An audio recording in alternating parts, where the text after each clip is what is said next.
Hi, everybody. This is Gayle Carson back with Gladys Mizrahi, and I hope you're enjoying the journey that Gladys has had since she was 15 years old. You found out that she eloped when she was 17. She went into a skincare business after working at 15 to raise money for her high school to develop a basketball and soccer field.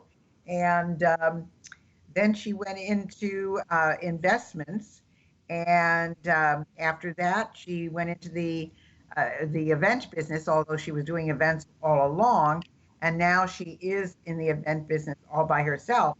But I do want to ask you, Gladys, you are very involved with women's organizations and causes. Why have you gotten so involved with them? Well, first of all, I think it was because when I started to work, it was really hard. Like my husband's family was very, women had their role, and it was home cooking, raising kids, and that was what was destined for your life, and that was not me. Like I remember I was not raised that way also. My grandmother worked all her life. She had a mill, wheat mill. And when I went to visit her and she was 80 years old, she literally sent me her driver because she was in a meeting. So that's what I saw. And then my mother helped my father all the time, and she helped all these organizations raise money, helped him in the office, and build a real big surgical center. So that's what I saw. I never saw my mother staying home and baking. And it was very difficult for the other people because you were like swimming against the current. I used to be called the complicated one because I complicate, according to other people, I complicated myself. I went to work, then I picked up the kids, I went to after school with the kids. So I complicated myself. I didn't take my time to go to the gym or the lunches, and that's it. But that was not me.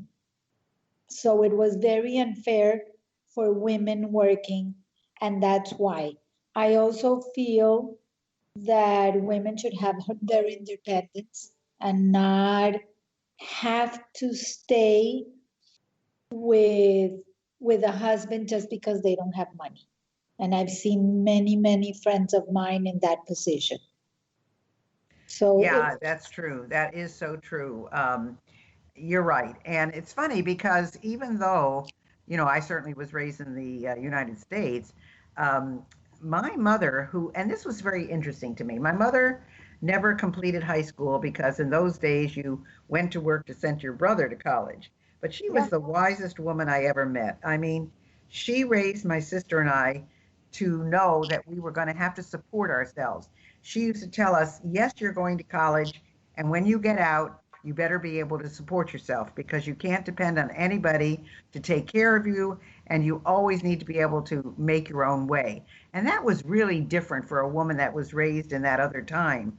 So, yeah, both my sister and I, in fact, my sister is older than I am, and she's she doesn't work the way she did. She's a psychotherapist, but she still has her clients and she still does a lot of work in the community. So interesting that you had that from the very beginning. And I know, being raised in South America, it was the culture.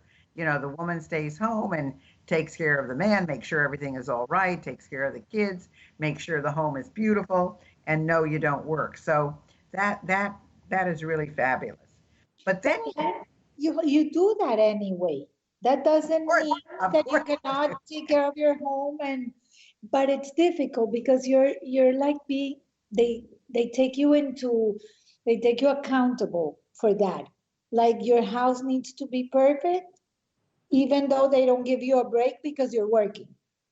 It's always because you're working, you do this. So I remember when I sent my kids, I wanted a real good education because I didn't know what was going to happen. And I sent my kids to a very good prep school. And when it was time for my daughter to go, they looked at me like crazy. Like, why do you need your daughter to have such a good education? I couldn't believe that they were literally asking me that. So even at the next generation, Yes. yes, it was still going on. Interesting. So that's why I love mentoring women. I love empowering women. And I love telling them that they need to be independent in a way that they can keep their security, because I think it gives them a lot of sense of security, that they don't depend on a guy that one day can say, oh, goodbye, and you're stuck with 2 kids, haven't worked a day in your life, and what do you do? Well, that is true because certainly you see many, many, many stories today of women who are left with, you hear the stories that women get everything and the men are left with nothing. But that's not really true in the majority of cases. In the majority of cases, the women are struggling to make it with 2 kids, working sometimes 2 and 3 jobs. And very often the men disappear. I mean, they just don't contribute at all, which is sad. I was very fortunate because my husband got custody way back in the early the 60s. He got custody of his children, and he was such a good dad. I mean, that's what made me fall in love with him even more, was the responsibility that he took on with those kids when he was making next to nothing, but he still got the kids dressed and he got the kids, to preschool and all of those things. So that was very impressive to me. And so I appreciate what you're doing for women and causes, but how on earth did you get started in politics? Oh, that also was by chance, literally. I hadn't planned, it was never in my radar, nothing. A year ago, on July, I actually woke up, and I'm gonna say I'm sorry to the readers that don't agree with me. I woke up one day, and when it was in the presidential campaign, I got very disturbed about the fact that President now Trump took away the credentials for the Washington Post. And I wrote an article and sent it to the Herald. To my surprise, it got published. Not in a little way, but in a very big way. And I started getting all these calls like, why don't you run? Why don't you run? Why don't you run? And it hadn't crossed my mind. And then I did an event for the Venezuelan community in Aventura, and I asked the mayor to come and welcome them. And she did, and she turned and said, why don't you run in 2 years?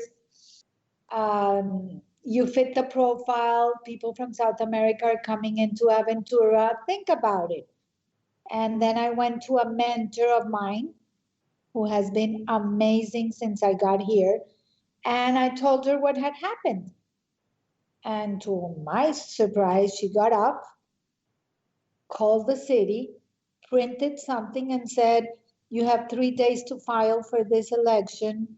Sign. I go, what? I had no idea of politics. I had no clue what was going on. I had no money to put in a campaign. And I only said, let me ask my family. So my son totally agreed. My husband, who is not in the public eye, never, he hated that. To another surprise, he was the one that said he really encouraged me.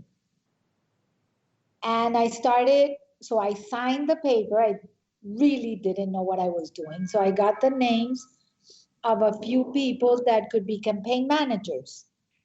But since it was a presidential campaign, the Senate campaign, nobody wanted to deal with a small commissioner campaign. So I turned around, my daughter was working with me, and I said, okay, you've just been upgraded to campaign manager. Because I have no clue what I'm doing. I said, I have no clue what I'm doing either. So we started like researching on what we needed to do. And a friend of mine has an advertising agency. I went to her and she said, don't worry, I'll design your whole campaign. That's my donation to you, which was, she made me cry that day. And when the first time that we unveiled everything, my sister came to me and said, look, I have a birthday lunch. It's 50 women and most of them live in Aventura. Stand up and say that you're running. And I did that. And when I crossed the bridge into Aventura, I saw the sign on the floor, the one that says vote for. Uh-huh. I put a brake in the car and I go, what am I doing? I had no idea. And I got a call from the city. I did everything wrong. Oh. So I went. I wasn't supposed to put, according to what I had read, I wasn't supposed to put signs on public property, on property owned by the city, only private. Ah. But I didn't know that certain sidewalks are property of the city. So I did everything wrong. So I had to start all over. And you know what? You hear the best and the worst of people. People started calling me. I know, I heard you need help. Let me give you a donation. Another friend of mine, I can print for you at cost and I'll give you half of it for free. So people really started coming in. I had a very tough run. I got a bully as an opponent, and it was tough. I had never felt bullied before, and I froze. At one point, I literally froze. And that made me think of not only the bullying problem in kids, but in adults. Like, I'm not the one that stays quiet. I speak my mind. But when he started bullying me, I couldn't respond. And that was something very scary. So how did he bully you, Gladys? What did he do? He started, first of all, he started saying all these lies. So when we were in the same place on Florida has early voting, and it was 2 weeks. So I had arranged for volunteers to be the whole day so that the polling place was never alone. And I went from 7 a.m. to 10, came back to the office, went back for like an hour from 1 to 2, and then at 5 o'clock I stayed till 7.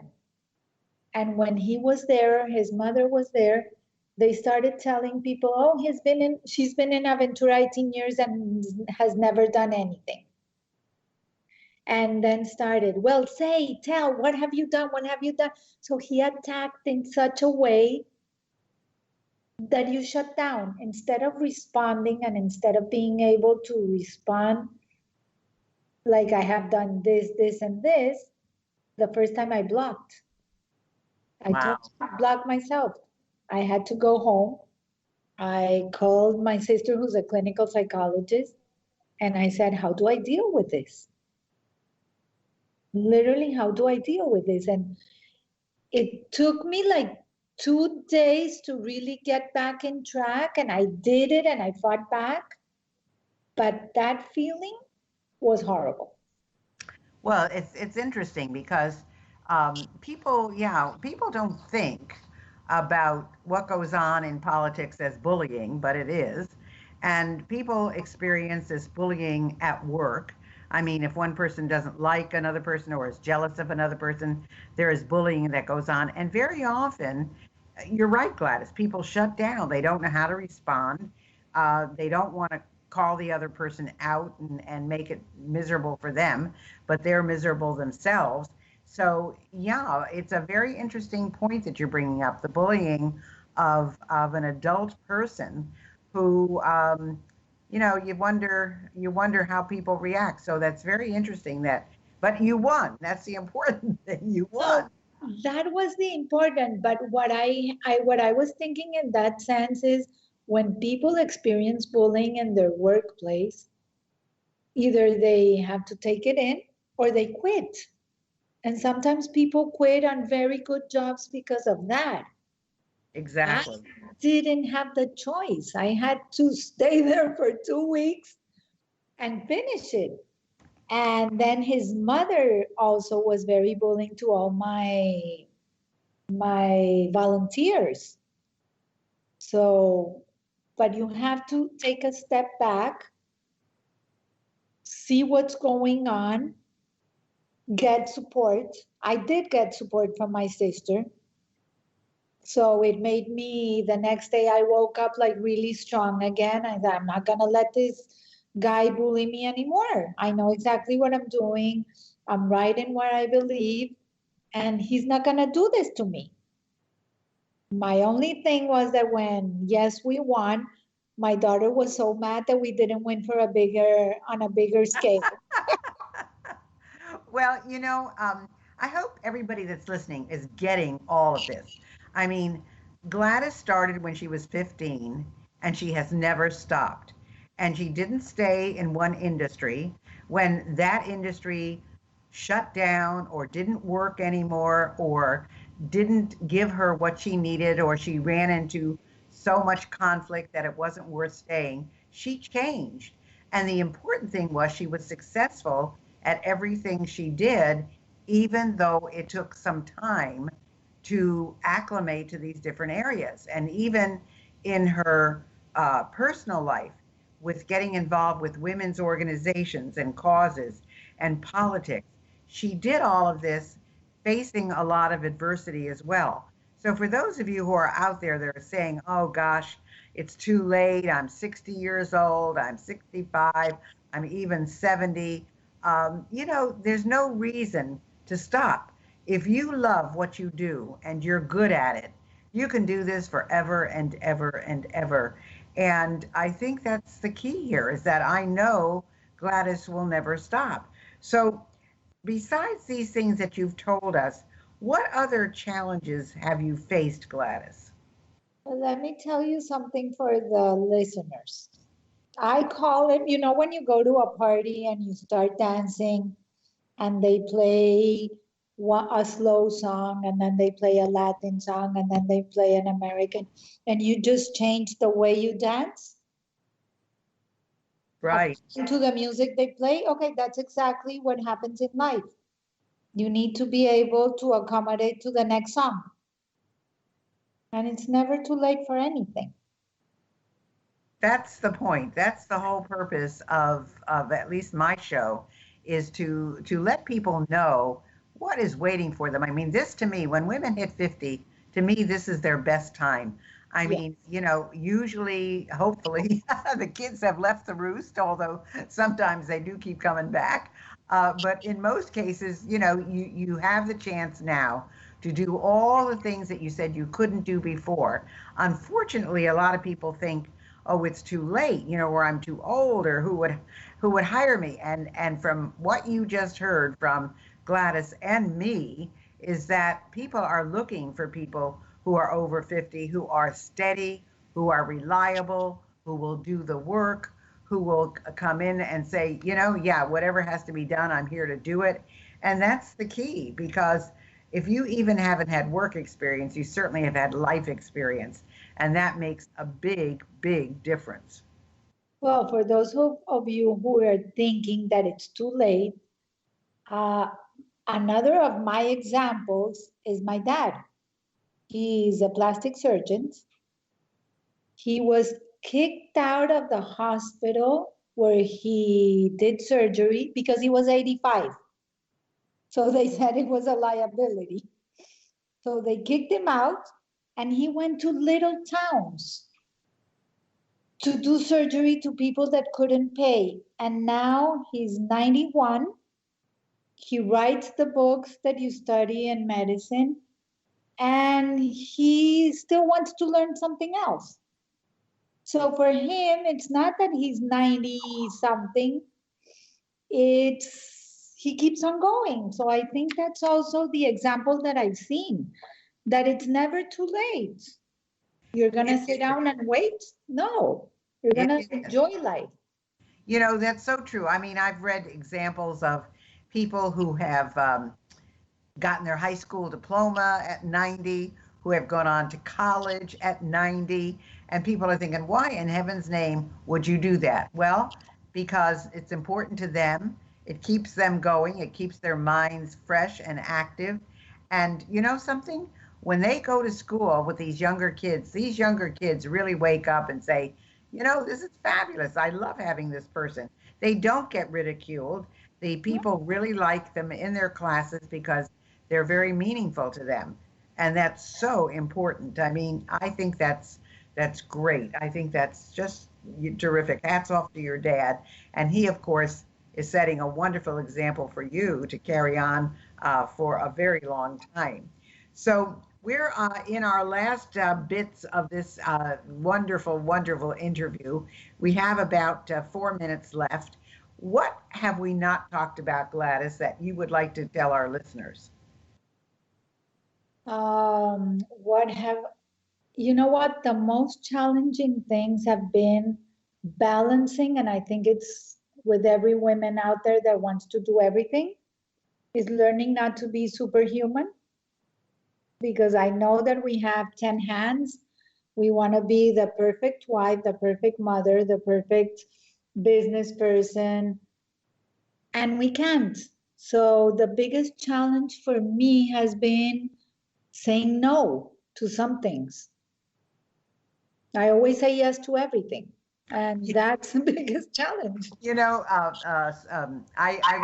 run a mastermind group for not for profits, and it's interesting because we had guests who were founders of this organization that I do this for, and the woman said, and she's a very successful woman, she said, the word no is a complete sentence. And boy, is that hard for us to learn. It is very hard for a woman to say no, not no. Don't even follow it up with anyone. A lot of people say no because or no, I wish I could. Just say no. And she said no is a complete sentence. And I think that's something that we do have to learn. There's no question about that. Anything else you can think of, Gladys? Anything else? There's one thing that we have in our house with our kids and now our grandkids, that if you want to do something, it's like the Nike logo, just do it. What's the worst that can happen? That's it. Just do it. Yeah, there's that old saying, what's the worst that can happen? What's the best that can happen? And Yeah. can you live with the worst if it happens? So that's true. I mean, it's a combination of all. I'll tell you something, Gladys, this has been absolutely delightful. I hope all of you are listening to this are inspired by what you've heard from Gladys today. Gladys, how can people get in touch with you if they want to? How would they reach you? My number is 305-931-2370. And my email is gmezrahi, Mezrahi, at indigoevents.net. And currently, if you send me also info at indigoevents.net, I'll get it. And if you go to my website, it's down, because that's another thing that I decided, that if I'm not okay with the image that I have, I put it down and I'm reworking it. And you can reach me easily. Just Google me and you'll find all my information.